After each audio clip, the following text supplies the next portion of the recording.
Bonjour à tous. Alors, une petite vidéo qui n'était pas du tout celle qui était prévue à la base, puisqu'à la base, j'espérais finir ce kit-là. Voilà. L'YF-19 en version Fighter. Malheureusement, pour des raisons indépendantes de ma volonté, j'ai pas fini, j'ai pris du retard.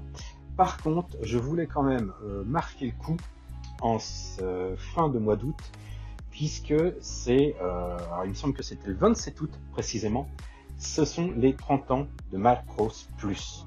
Donc, pour marquer le coup quand même, je vais vous présenter ce kit, donc sorti par Hasegawa fin juillet, début août. Vous voyez, c'est quelque chose de tout à fait récent.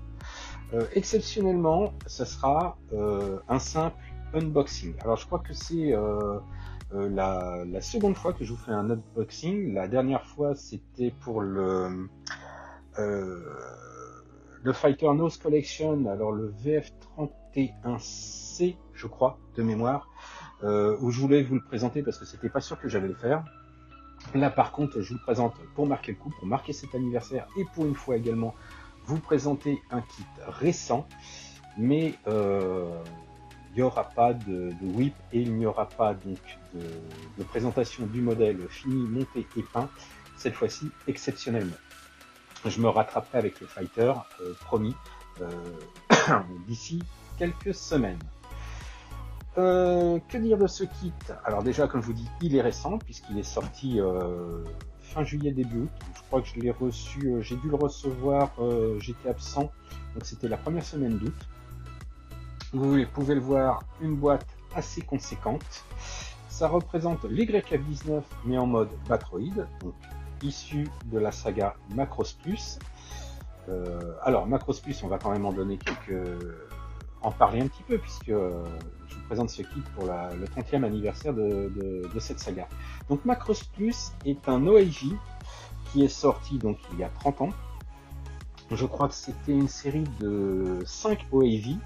Alors, on a eu la chance de les avoir assez rapidement en VHS, puis en DVD, donc la collection manga.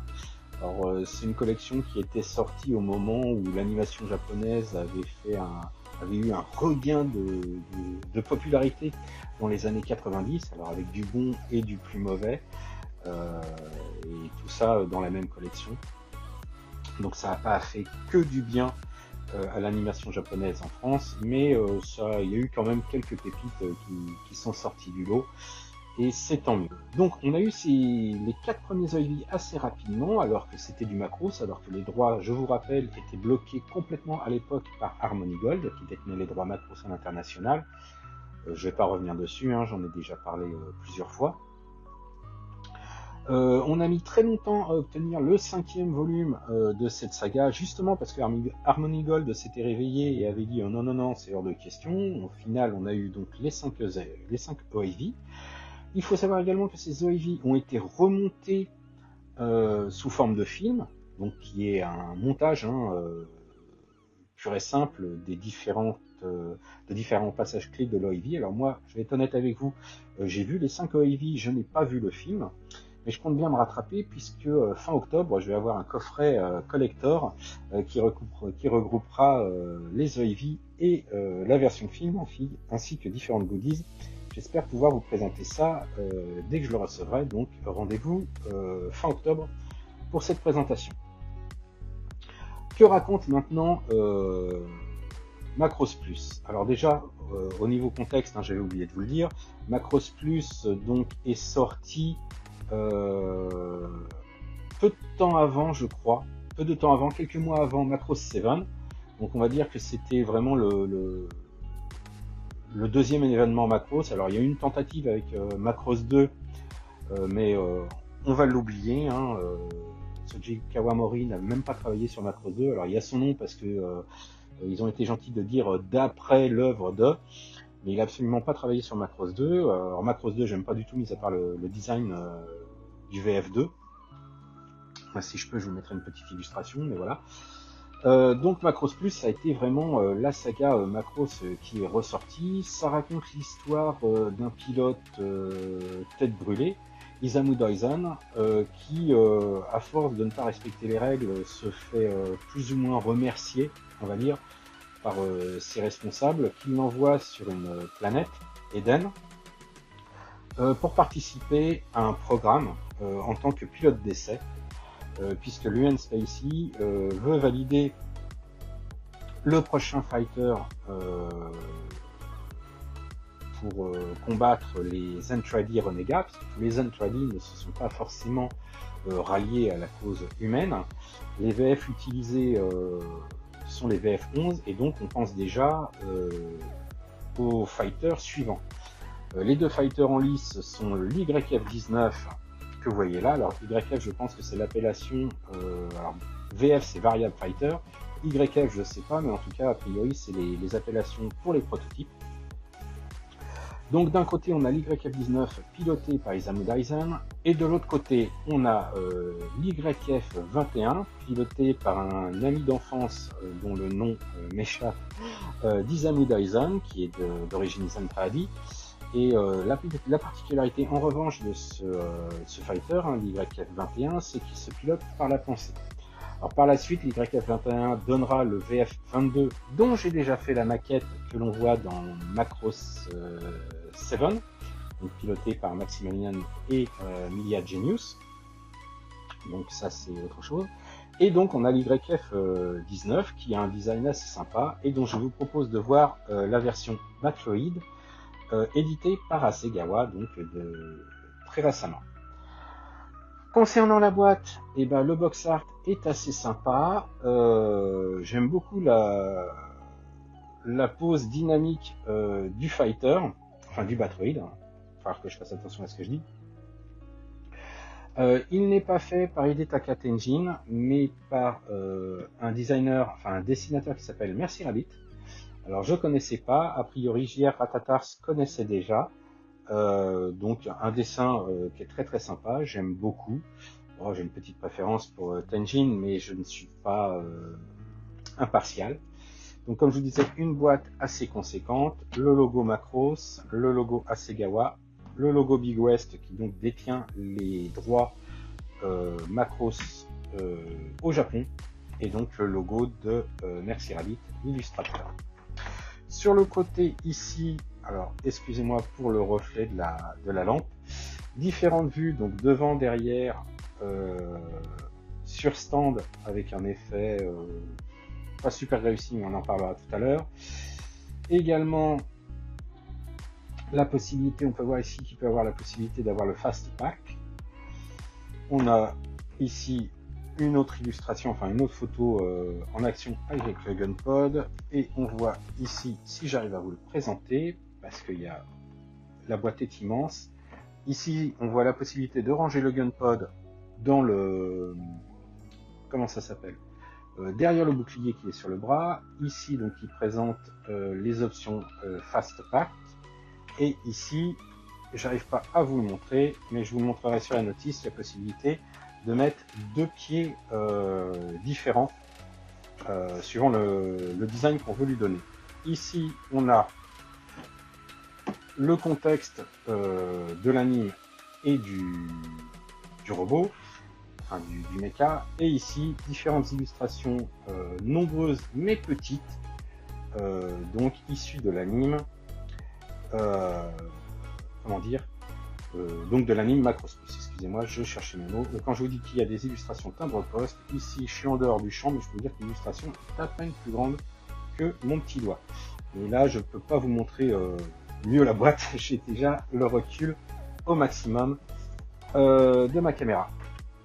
Et ben, je vous propose de regarder l'intérieur de la boîte maintenant. Donc comme on peut voir, l'intérieur de la boîte est assez bien rempli, hein, pas mal de grappes quand même. Une notice, alors en fait pas une notice, si je me trompe pas, mais il y a deux notices, la deuxième est au fond. Et ben je crois qu'on va commencer par là. Alors concernant la notice de ce kit, alors pour ceux qui ont vu la vidéo d'Yvan sortie cette semaine sur le mecha, l'armure Meltran,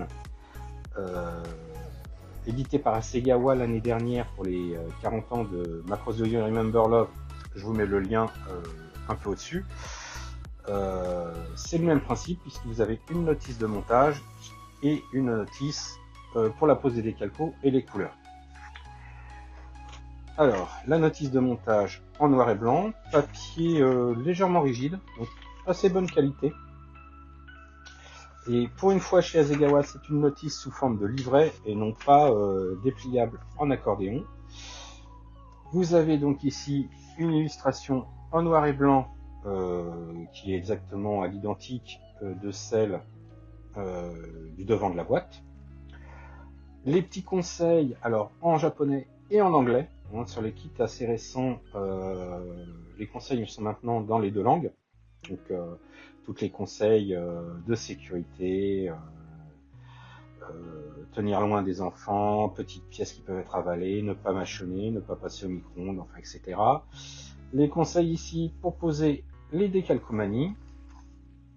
En dessous, vous avez la liste des peintures, avec, comme d'habitude, le chiffre blanc sur fond noir. Ce sont les références contenues dans le livret, mais ça correspond également à la gamme Laker de chez Mr. Hobby. Et les chiffres, les références avec un H et un numéro donc noir sur fond blanc correspondent donc à la gamme Aqueous. Voilà, donc par exemple H1, alors vous avez ici en japonais et ici en anglais. Donc H1 c'est blanc, et donc là vous voyez donc le 1 c'est bien blanc, alors blanc brillant.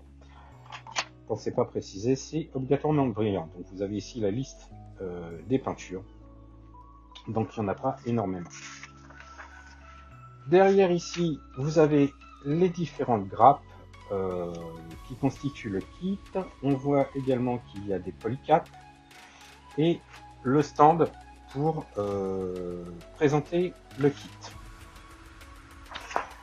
Ici, encore quelques conseils de montage. Donc ici, les différentes numérotations, à quoi ça correspond. Donc comme je vous le disais, le chiffre blanc sur fond noir, c'est la couleur. Le chiffre noir dans un cercle, c'est le numéro de la décalcomanie. Un gros chiffre dans un rectangle comme ça, c'est l'ordre de montage. Et le chiffre et la lettre ici, ça correspond au numéro de la pièce. Donc la lettre étant le numéro de la grappe et le chiffre, le numéro de la pièce. Il donne quelques conseils pour la colle et également comment dégrapper les pièces. D'après ce que j'ai pu voir, alors ils disent que pour ce qui est de la peinture, il faut se référer à la planche marquage de peinture, hein, que je vous présenterai après. Pour ce que j'ai vu, ça fait un peu comme l'armure Meltran, c'est-à-dire que c'est subdivisé par élément, donc jambes, bras, torse, et chaque élément est numéroté indépendamment. Donc là, on commence par l'assemblage du corps avec la partie centrale. Donc une armature, les pièces viennent se mettre par-dessus, le réacteur, je pense qu'il va dans le dos. Là, on attaque aussi les parties centrales. On assemble l'ensemble des parties qu'on vient de monter. Alors, je connais un peu la DirectF 19, mais je maîtrise pas sa transformation, hein, donc je sais plus trop quelle pièce va où. Bon là, je sais que c'est le nez de l'appareil, mais le nez de l'appareil se subdivise en deux parties dans cette transformation. Oui, j'ai pas précisé, hein, mais il est évident que c'est un Batroid et que les kits Hasegawa ne se transforment pas. Donc là, c'est uniquement en mode Batroid, on peut pas le transformer en fighter. Hein. Même s'il y a des polycaps qui permettent les articulations. Donc ici, là, ce sont les canons qu'on voit qui se trouvent sous l'appareil en tant que fighter, qui se retrouvent là sur les hanches. On les rajoute sur la partie centrale. Ici, on attaque le haut du buste. Donc différents polycaps pour permettre les articulations. Ici, là, ça doit être le col. Le reste du nez de l'appareil que l'on branche ensuite, enfin que l'on branche, oui. Je vous expliquerai après pourquoi j'ai dit brancher. Non, je vais vous le dire tout de suite, c'est qu'en fait ce kit est donné pour être en no paint, no glue. Traduction, on peut le monter juste en l'emboîtant et sans le peindre. Alors, sans le peindre, non. Hein, vous verrez par la suite, les pièces ont certains défauts. Ça reste du plastique injecté, même si c'est pas trop moche, c'est quand même pas parfait. Et nos glues, même si ça s'emboîte bien, j'ai vu sur d'autres kits qu'Asegawa fait en soi-disant non-colle. Je vous renvoie vers ma vidéo sur le Scout Regult. C'est pas très jointif. Donc c'est pas tip top si on veut vraiment un résultat plus que correct, vraiment sympa. Faut traiter ça comme une maquette classique. De toute manière, c'est de l'ABS, c'est du plastique classique. On peut le coller de manière classique comme une maquette lambda. Donc il n'y a aucun souci. Mais pour ceux qui veulent quand même monter sans colle, je pense qu'Asegawa commence tardivement, hein, mais commence à loucher du côté du gunpla que fait Bandai. Je pense. Donc là, on termine le buste, donc vous voyez, avec la 10e étape. Ici, on revoit une étape, chez Théorchamp, donc une étape numéro 1. Donc c'est l'assemblage du bras droit. Donc on commence par les pièces pour l'épaule. Alors a priori, il y a deux choix. La GR13 ou la E11, je pense qu'il y en a une qui correspond à la version normale et une qui doit correspondre à la version Fastpack, puisqu'il y a ici la petite pièce que l'on voit sur l'épaule et qui cache l'espèce de tuyère là. Donc je pense que ça c'est la version normale et ça c'est la version Fastpack. Donc on assemble le dessus de l'épaule, ensuite ça doit être, alors je regarde au fur et à mesure, donc ça c'est le haut du bras. Là, c'est le bas du bras, donc l'avant-bras. On met le tout ensemble et on peut rajouter... Ah non, même pas, le Fastpack se clipse par-dessus. Là, c'est juste deux modes différents, ouvert ou fermé. Ok, autant pour moi. Et ici, on assemble la main. Je pense que sur l'autre page, c'est la même. Hein, donc, on monte la seconde épaule avec le même choix, c'est mieux. Voilà, hein. Tout est identique jusqu'à la fin où il y a une petite subtilité, c'est que sur le bras gauche, on a la possibilité, donc, enfin c'est pas la possibilité, on doit rajouter un bouclier. Ensuite, on attaque les jambes, donc en plaçant des polycapes. Alors là, je regarde les pièces et vraiment, là, j'ai l'impression que les lignes d'assemblage sont vraiment bien masquées, bien placées. Donc je pense que je vais pas être trop embêté au niveau rajouter du mastic ou autre, si ça s'adapte bien, hein, s'il n'y a pas de jour entre les pièces quand on les presse, et en plus avec la colle, parce que ça a l'air vraiment, les lignes d'assemblage ont l'air vraiment de correspondre à une ligne naturelle ou un creux, une gravure qui aurait dû être à cet endroit-là. Donc je pense que c'est pas trop mal placé et pensé. Donc là, c'est le haut des cuisses, avec donc les entrées d'air. Ici, ça doit être la seconde partie de la cuisse en fait. Donc gauche et droite. Non, c'est que droite. Ouais, c'est juste qu'on rajoute les pièces les unes après les autres. La jambe, le support intérieur de la jambe, c'est-à-dire la structure interne. Et on monte autour de cette structure interne, le devant, le derrière, le côté, ce qui va permettre de ne pas avoir de ligne de collage visible. Parce que après, en effet, on rajoute la grosse pièce de devant qui vient donc épouser les bords extérieurs, idem pour l'arrière. Donc oui, les zones d'assemblage des pièces correspondent à des lignes de construction naturelle, donc ça devrait être assez discret. Ça c'est le bon côté des choses. Et ici, ce sont les pieds, donc on assemble le côté des jambes. Alors on a le choix entre la version Fastpack, cette fois-ci, Fastpack, mais je suis sûr de ne pas me tromper, ou la version classique. Alors comme ça s'emboîte, ça veut dire que éventuellement, si on ne colle pas cette pièce-là, on peut, je pense, basculer d'un mode à l'autre. C'est pas mal aussi. Donc là, ils font une petite précision pour pas se tromper dans le sens de l'aileron le long de la jambe. Donc là, l'assemblage des pieds, pardon.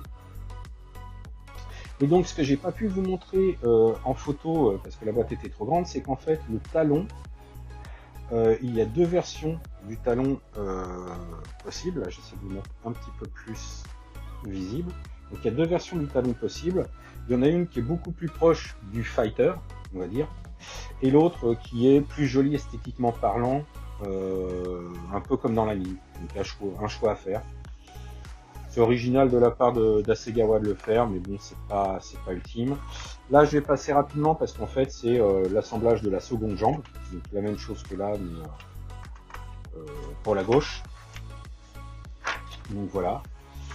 Ensuite, ici, on a l'assemblage des ailes, la tête, et on assemble le tout pour finir le Batroid. Ensuite, le Gunpod, donc qui se monte en deux pièces. Donc ça, je pense que ouais, là, va falloir, même s'ils sont doués, je pense qu'il va falloir travailler un petit peu la ligne de jointure qui est ici. La main qui est en deux parties avec la poignée du Gunpod, c'est étrange. Il y a trois, alors là, vous voyez, il y a trois poignées possibles du Gunpod. Il y a une poignée repliée pour mettre dans le bouclier. Une poignée toute seule, alors je sais pas trop à quoi elle sert. Et une poignée qui est déjà prise dans la main. Donc je sais pas, celle-là à quoi elle sert. Est-ce qu'il y a une main qui permet d'attraper le Gunpod comme ça? Je sais pas. Et donc le Gunpod avec le poignet replié, on peut la mettre dans le bouclier. Et ici, il montre comment monter un effet qui fait une espèce d'effet plasma sur le poing ou carrément sur l'avant-bras. Ça par contre, hein, je vais vous montrer sur les pièces, c'est pas forcément esthétiquement très réussi. Et ici, il montre comment assembler le stand et le plugger sur le kit, donc pour le présenter en mode un peu plus dynamique. Donc ça c'est une très très bonne idée. Concernant maintenant les couleurs et la planche des décalcomanies. Alors là par contre, Hasegawa nous a fait une planche accordéon. Hein, comme vous voyez, ça, je peux même pas vous la présenter en une fois. Donc on va essayer de vous présenter ça. Hop, voilà, là ça devrait le faire. Mais par contre, elle est très très bien faite puisqu'on a vraiment des vues détaillées. Alors déjà elle est en couleur. Et on a énormément de vues détaillées puisque là on a la vue gauche-droite et dessus du Gunpod. Ici une illustration spécifique pour le fastpack au niveau des jambes, l'extérieur et l'intérieur du bouclier, les différentes vues des ailes, sachant que l'aile elle se divise en plusieurs morceaux et se replie sur elle-même lorsqu'il est en transformation. Donc chaque élément est ici détaillé avec le dessus des ailes, hein, la partie qui est là on la voit par le dessus. Les détaillages du bras, que ce soit la vue intérieure ou la vue extérieure. Pareil, vue intérieure, j'imagine que ça c'est la vue intérieure des jambes, oui c'est ça. Ici on a le nez mais qui est en partie caché, donc ils ont fait une illustration spécifique. On a tout le côté du Batroid sans les bras et avec les différentes positions au niveau des genoux pour voir l'intérieur de la couleur de l'intérieur, hein, l'inner frame, pour reprendre un terme spécifique au gunpla. Là, on a l'intérieur du bras, clairement, l'articulation du bras avec les couleurs, et l'épaule qui va par-dessus, donc en vue, on va dire, presque éclatée, pour pouvoir se rendre compte de ce que ça donne. Donc la vue latérale, la vue de face du robot. Ici, hop, on va faire par étapes comme ça. Ici, on a une vue de dessus, donc avec le détaillage du dessus du nez du cockpit, les éléments vraiment vus de dessus. Un détaillage également de la tête, le dos, les différentes couleurs utilisées, qui sont également, alors hop, j'étais un peu hors champ, désolé. Donc là, voilà, les différentes couleurs utilisées avec exactement à quoi ça correspond. Par exemple, l'espèce de beige, c'est un mélange de 50% de radome et de 50% de blanc. Alors, je le sais bien parce que je suis en train de faire le fighter. Et il donne également, alors vous verrez, il est fait pour être en no paint.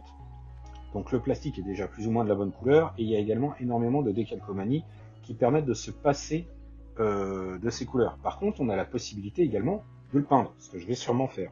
Surtout que vous allez voir, mis à part les marquages lettrés, tout ce qui est bande de couleurs et autres, c'est relativement simple à faire. C'est d'ailleurs ce que j'ai fait et ce que je suis en train de faire sur le Fighter. Donc ça devrait, sans dire qu'une promenade de santé, ça devrait être quand même assez aisé à faire. Donc pour reprendre la notice, ici on a l'autre côté du Batroid avec pareil, le même détaillage. Et idem, hop, que tout à l'heure, avec l'autre côté du nez, l'autre côté du bras, l'autre côté de la jambe. Ici on a les différentes pièces du Fastpack qui vont dans le dos et derrière les jambes. Et on a également l'intérieur, le dessous des pieds. Donc voilà, dans le genre détaillé, on a vraiment tout le détaillage du Batroid sous toutes ses coutures. Et avec chaque petit chiffre que vous voyez entouré là, ça correspond à une décalcomanie. Donc c'est vous dire s'il y en a énormément. D'ailleurs, je vais vous les présenter immédiatement. Alors la planche de décalcomanie, comme vous voyez, on va la séparer en deux parties. Vous avez en haut tout ce qui est marquage, couleur. Donc vous voyez des grands aplats noirs et rouges ou gris. Donc tout ça, je pense que ça peut se faire aisément en peinture. Pour vous dire, sur le Fighter, même les petits marquages noirs que vous avez là, je les ai fait en peinture. JR serait là, je dirais que j'aime bien me compliquer la vie, et il aurait pas tort. De même, les marquages là, alors là je vais avoir un petit bout, ça je vais le faire à la peinture, ça c'est sûr. Après, il faut que je trouve un moyen de récupérer le petit logo Macros, je pense qu'il est là, le Spacey, pour remplacer celui-ci. Pour pouvoir l'intégrer, voilà. Après, tout ce qui est marquage lettré, là, bien évidemment, je vais utiliser les décalcomanies, mais vous voyez, c'est une planche, alors elle n'est pas énorme, hein, mais il y a beaucoup de détails parce qu'on a énormément de marquages divers et variés sur l'ensemble du mecha. Et ben, on va regarder les pièces maintenant. Alors, concernant les pièces, je vais essayer de vous les présenter à travers les sachets, parce que je voudrais pas que certaines pièces se détachent et que je les perde. Et puis on voit déjà pas mal de choses par transparence. Il n'y a pas, je pense, de choses particulières que je devrais vous présenter. Après, c'est de la Segawa. Donc, qui dit Segawa dit normalement un plastique assez beau. Donc là, comme je vous disais, c'est un kit qui est fait soi-disant pour être en no paint. Si je trouve une photo du résultat en no paint, je vous le mettrai là pour vous rendre compte. Donc là, vous avez les éléments de Fastpack et tout ce qui est main, d'après ce que je vois là. Le dessous, alors est-ce que c'est le dessous des pieds ça? Non, ça doit être derrière les genoux. Donc vous voyez déjà dans un gris assez sympa, mais qui fait plastique hein, et qui demande un petit jus. Alors je ne sais pas si vous pouvez le voir, mais il y a quand même une gravure, rien que sur le Fastpack là, une gravure très très sympa. Vraiment cool.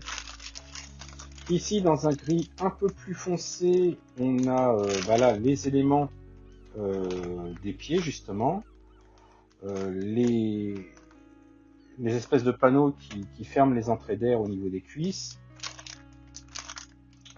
Ici c'est les autres pieds. Alors vous voyez c'est sympa, c'est en no paint, mais ça fait plastique. Quand on voit que normalement ça se peint couleur acier et l'intérieur en burn iron, en acier brûlé, ça donne pas du tout le même rendu. Alors ici c'est une gratte qui regroupe. Alors là nous avons donc des pièces. Alors sur le même espèce de gris que vous aviez là pour les jambes.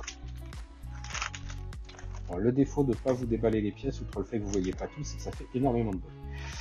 Je vais essayer de pas trop manipuler pour pas trop faire de bruit. Donc là on a pas mal de pièces qui sont les articulations, le gun pod ici, les différentes mains et les différentes poignées du gun pod.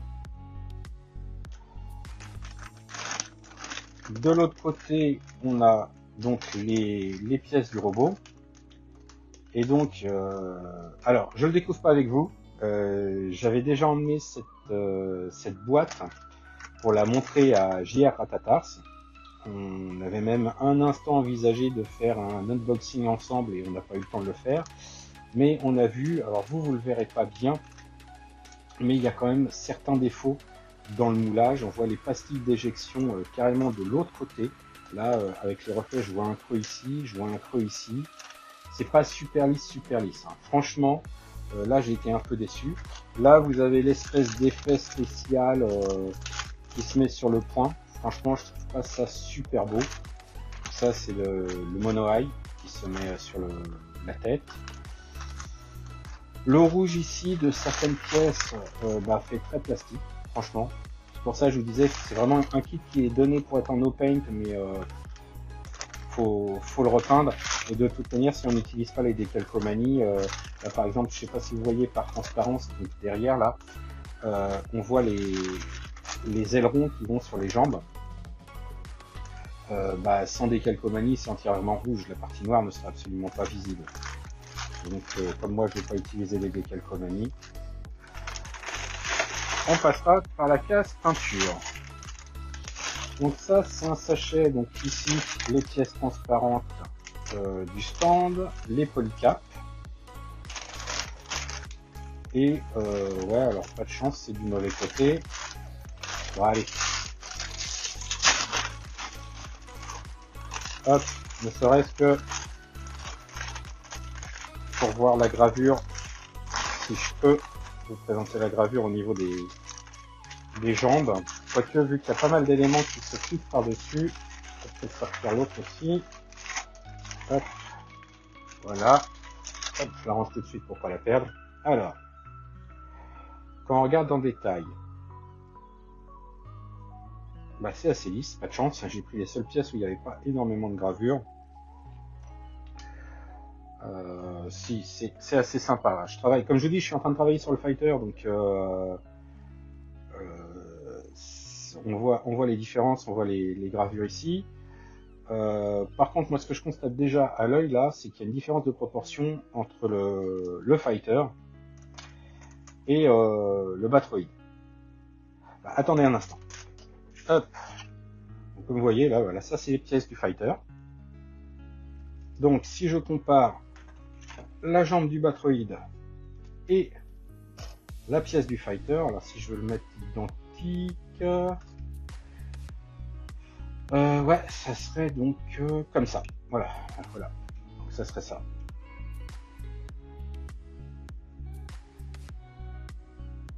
Alors, plus exactement comme ça. Voilà.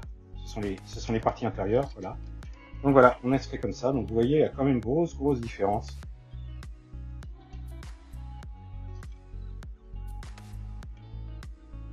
On ne tient pas compte de cette partie-là, hein, puisque là, elle est vraiment spécifique pour le montage du kit en tant que fighter. Mais vous voyez, il y a quand même une grosse différence de proportion. Et l'autre truc, enfin l'autre partie qui est vraiment incroyable. Voilà, c'est pareil, vous voyez, hop. Voilà. Elle n'est pas peinte, hein, je l'ai juste, là elle est assemblée. Il y a le puits de train qui est peint, mais sinon elle n'est pas peinte. Vous voyez, il y a quand même une différence de largeur. Et vraiment, ce qui est, je crois, incroyable, c'est donc cette partie-là, c'est donc la partie où il y a l'entrée d'air du réacteur. Donc je prends son équivalent sur la maquette. Hop.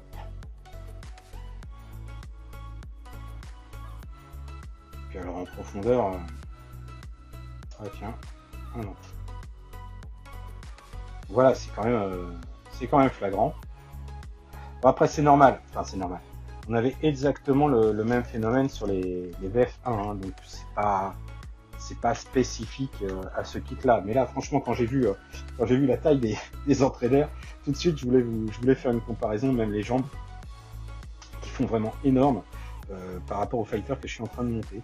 De même là cette partie là, alors là je vais pas aller le chercher la pièce parce que c'est sur la partie principale du fighter que j'ai déjà peinte et qui est en attente de continuer, donc je vais pas aller la chercher, hein, celle-là.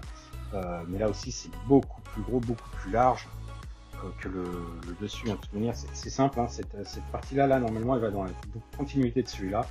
Et là on voit c'est quand même beaucoup plus évasé, beaucoup plus large. c'est pas grave. De toute manière, je vous ai dit, hein, les VF1 c'est exactement la même chose. Mais là, je pouvais vraiment vous le montrer directement en live, si je puis dire. Donc voilà, et la dernière partie, hop, le dernier sachet. Donc c'est encore des pièces extérieures. Donc là, ça va sur les bras, c'est des pièces, les bras, les épaules.